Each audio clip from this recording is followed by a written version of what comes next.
With more bicycles than cars and more canals than car parks, this city is surely one of the most beautiful places in the world.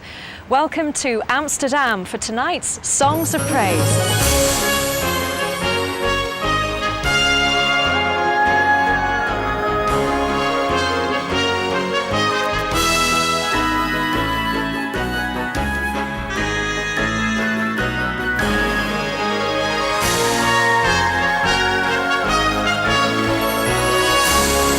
Tonight we visit some remarkable people from a remarkable church in the centre of this cosmopolitan city, a Christian community in the heart of the red light district, and a musician playing on wood from a cheese factory.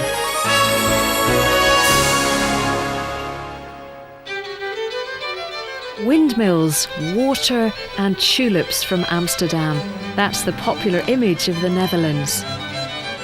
The patchwork of coloured fields grows 10 billion bulbs each year, bringing £400 million to the Dutch economy. 2 million tourists pour into this country each year to see the flowers and the windmills. Most of the bulbs grow on reclaimed land below sea level. Nowadays, the water is held back by huge dikes.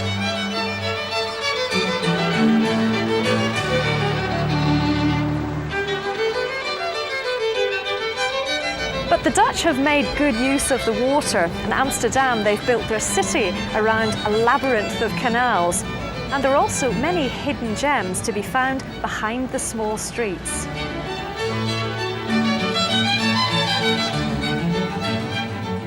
And this is one of them. This fantastic square, the Begijnhof Square, dates from the 14th century. It gets its name from a women's Catholic community, the Begijn, who lived here and provided sanctuary for the sick and the homeless.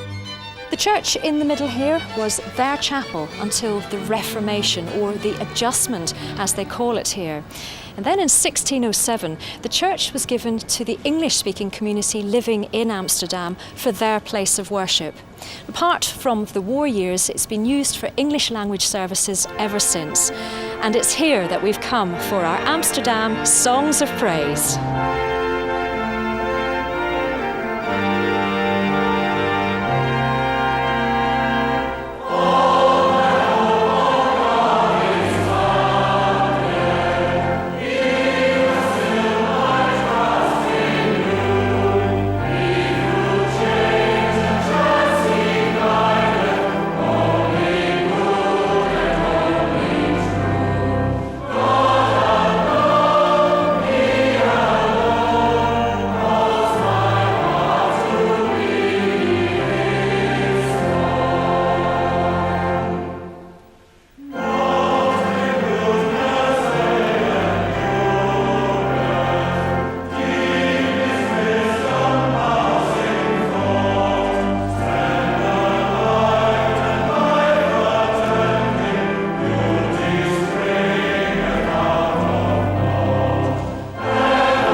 John Cowie came to Amsterdam from Fife 11 years ago. He's the minister of the English Reformed Church in Beheinhof, which is a Church of Scotland congregation. He's the latest in a long line of ministers who've come from the UK to work among the English speakers. They've been gathering here from all over the world for almost 400 years. What I've learned about Amsterdam is a city of in fact, many different communities who've come at different times during the growth of Amsterdam to live and to work here, often as refugees and often from religious persecution, but sometimes simply to find a place to work. That tradition, and also the tradition of living below sea level and having to keep the water out, means that you have to work together. When people travel to Holland, unless they have some very good reason, they usually don't know very much Dutch. And so we find when people want to come and worship, they come from Slovakia, from Japan, from China, from Indonesia, from South America, all gathering together to worship. And that's one of the most exciting things about being the minister here, having all these 30, 40 different nationalities on a Sunday, worshiping together and creating a community from some very diverse people. I gather the church has got a special motto. The motto of the church is, "Within these walls, let no one be a stranger." I have to say, I don't know who wrote it, but I think it's excellent, because I think it says something about the church has to have an open door policy. Is anybody of any Christian background, of any nationality, in fact, of no background, is welcome to come and be with us and worship with us. What does it mean for you personally in terms of pastoral care? I think it means that I always have to be aware that my background and my model for Christian life is not a unique one. Or it is a unique one, but it's not the only one. So that I'm constantly listening to people and their Christian experience and their way of worshipping and their way of living as Christians and learning from them. And then hopefully trying to reflect some of that in the way we worship and the way we are together.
In the heart of the old city, and now one of its major tourist attractions, is Amsterdam's red light district.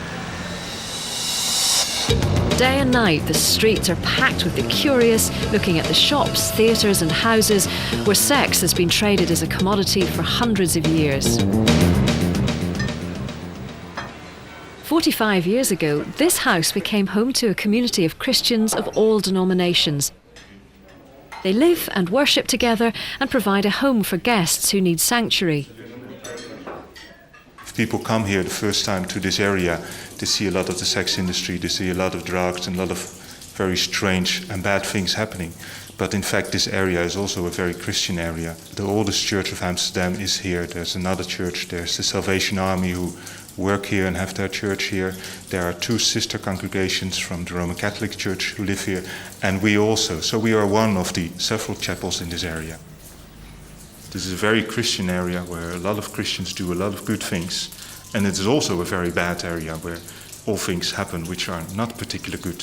So there's a lot of white and a lot of very, very black, and it's full of contrast. The chapel was designed by a Jewish architect. And so he asked, what is a chapel? I mean, he knows, of course, stories from the Bible, but he doesn't know what a chapel is. And if you think about a chapel with people from different churches, you get all kinds of different answers. So they thought we need to see at least something which is fixed. All the other things you can move around. And the floor is fixed, and it has these circles, because whatever we do here, it has something to do with an inspiration which comes from above, and like a stone in the waterfalls, and spread out these circles to as far as they go. But if you look carefully, if you throw a stone in the water, you'll see that it's not only circles coming out, but there's also some water coming up. And so you have this double movement, God's inspiration coming to us, we're doing something with it, but also there's something going back. And everywhere where you are in the chapel, you are in these circles. We're sitting more or less in the center now, but if you're behind the wall a bit, if you're a bit shy, don't want to come in, you're in these circles, you're in this community trying to live out some of the inspiration. And even if you're outside on the street, the circles still go on. And people standing in the street for whatever reason, other reason than to come to the chapel, in fact, they're standing in the chapel before they go on. Peggy Kroll came from a small town in America to do a student placement in the community. She married here, stayed on, and has been employed by the community ever since. As a social worker, she has clients from all over the world, most of whom have no home, no health care, and often no hope. Mostly I see the refugees who have been denied permission to stay in Holland, and they come to us because they still feel they cannot go home and they need medical help and place to stay. They have no money, no food, so those are the people I see. And luckily I have connections with other organizations in the city, Christian organizations and secular organizations that help these people, and we work together in trying to find solutions. But, you know, the red light district is so famous. Mm-hmm. You've stuck here, you've worked here, so it's not something that you've shied away from, even though some Christians might see you being in the middle of Sin City. I don't see it like that anymore. I see it as a place, it's my work, and I don't experience it like that. I don't even see that hardly anymore at all. I'm just more concentrated on my work and being an example for people that you can still show the love of God wherever you're at, and you can still influence people by who you are.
In Amsterdam's canals there are boats for tourists, boats where you can eat, drink and whatever else you want to do, boats you can live on and boats where friends can just hang out and enjoy the sun. Ravin Sangha has found his paradise here. The very first place I went to when I came off the aeroplane was the Begijnhof, because it's the kind of one of the tourist destinations. And I've sort of been there ever since. It's a very nice community because it's made up of people from all over the world. And it's an international city and it's an international community, and it's a place where everyone's accepted and everyone's made to feel welcome and at home. Why this particular city? Well, Amsterdam is the centre of the world for Baroque music and for the performance of music on original historic instruments. And I was given this consort of fantastic Baroque instruments made by John Godskell Johnson, and they're the ones we used in the performance. And they're all made from wood from 1720 from an old Swiss cheese factory that was demolished, and he recycled this wood into violins, 8 violins, 3 violas, 2 cellos, all made from the same wood with the idea that the instruments would sound together. And I thought, well, all the best Australian Baroque musicians are here, and then the best in the world as well are here, so what better place is it than to set up the group here?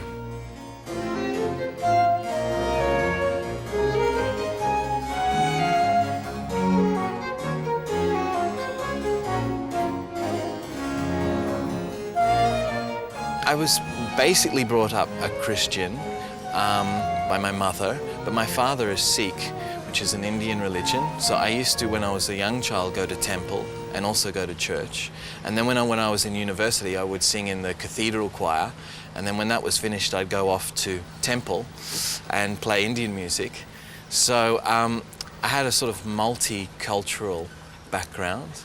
And for me, my real religion comes to me through the music and the culture that we have here in Holland with Matthäus Passion and Johannes Passion, and going and playing in these fantastic churches, playing this fantastic music on original instruments with choirs that sing pure tone, no vibrato, very little vibrato, such feeling for the music. For me, that's my religious part, and my faith is separate from that. My faith is my internal belief in these things, but the religious or ceremonial aspect to my life is through the music, which is a beautiful thing.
Fiona Campbell was born in Fiji and brought up in the Scottish Highlands. She left home to study music, first in Edinburgh, then Manchester, and finally Amsterdam.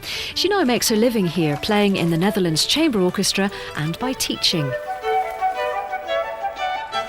Maar je mag niet weggaan tot het goed is. Then what happened when you came to Amsterdam? A friend recommended a Scottish church in the centre of the city. And that did sound appealing, and when I first saw the place, I was of course in love with the location. This is the famous Begijnhof. So I went along with a friend, and that my first impressions couldn't be further from the truth. It was not a commercial thing for foreigners. It was a very spiritual community with a very strong sense of core and support for each other.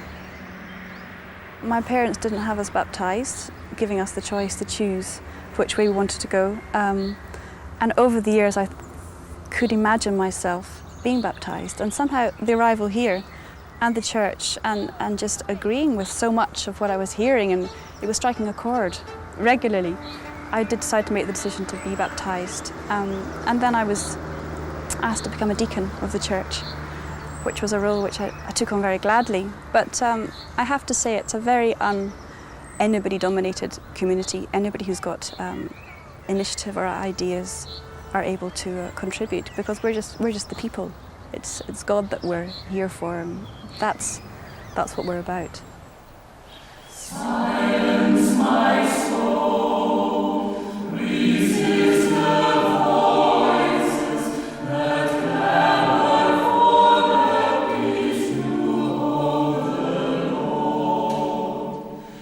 As grief needs tears and joy needs laughter, confusion breaks a deeper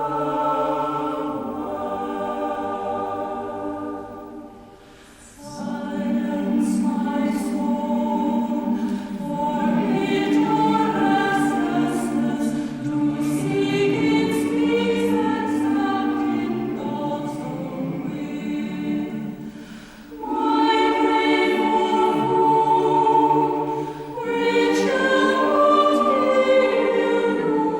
won't hear you, wandering man meets you, love silence my soul, locked in this body, flesh and frustrate all you were meant to be. God bless on earth, the winds of heaven, so great to understand and see. Not all members of the English Reformed Church are from overseas. Some are actually Dutch. Gerda Zijp is a surgeon in Amsterdam's Free University Hospital. But she hasn't always worked in the secure environment of well-equipped European medical centres. For 2 years, she worked for Médecins Sans Frontières in some of the world's toughest spots. I don't see it as my calling to go and work in third world situations or to do volunteer work.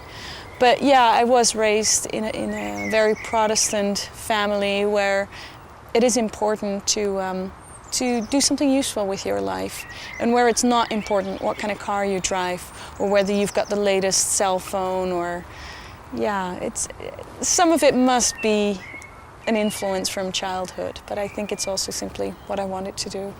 Have you ever been in really tough situations where your faith has been under fire? Well, when I was working there, I was very much prepared for the medical part of the job, prepared to do the surgery, but nobody can prepare you for responsibility. And I felt that was the most difficult thing in my job, to not only be responsible, but to also feel that responsibility and feel that if something didn't exactly go the way you'd hoped and planned, that part of it is your responsibility, but some of it is something you simply cannot help. And in many of those situations, I didn't feel that being a Christian was all that helpful, because I felt sometimes so bad about situations. And then I would think, why do you make me feel this way? What did I do to deserve this? It didn't feel right. But later you come to a situation where you think, well, had it all been very easy, then what was my gift to the people there? What was my gift as a fellow human being? And then you realize the fact that it was so difficult made it something that was a real gift. Did you find it then difficult to readjust when you came back? I don't know, sometimes it seems like Holland is more tolerant of drugs and prostitution than of its Christianity. People find it often when they've worked in third world countries, a big adjustment anyways to move back to your home country. To me, it was more like there is there and here is here. I think I picked up my own life the way it was. And of course, a little bit of me will always stay this doctor in tropical medicine, but most of me is still Gerda, Dutch girl, working here.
Gracious God, we give thanks for the faith we share and life we enjoy.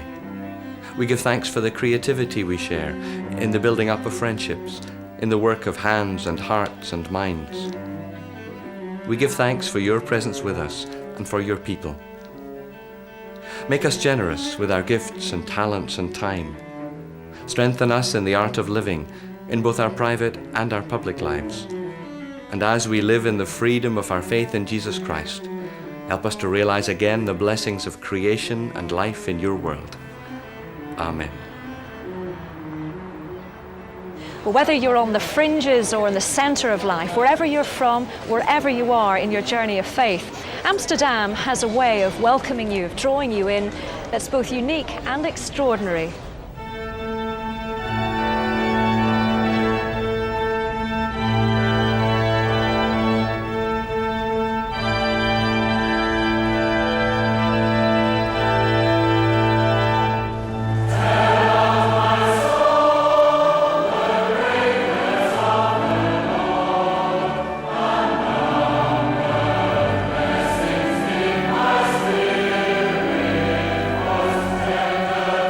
me.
Next week on Father's Day, Steve Chalk meets the proud father behind the Millennium celebrations and discovers the truth about dads. Dad hasn't got any fashion sense at all. Always when I look at him, he winks.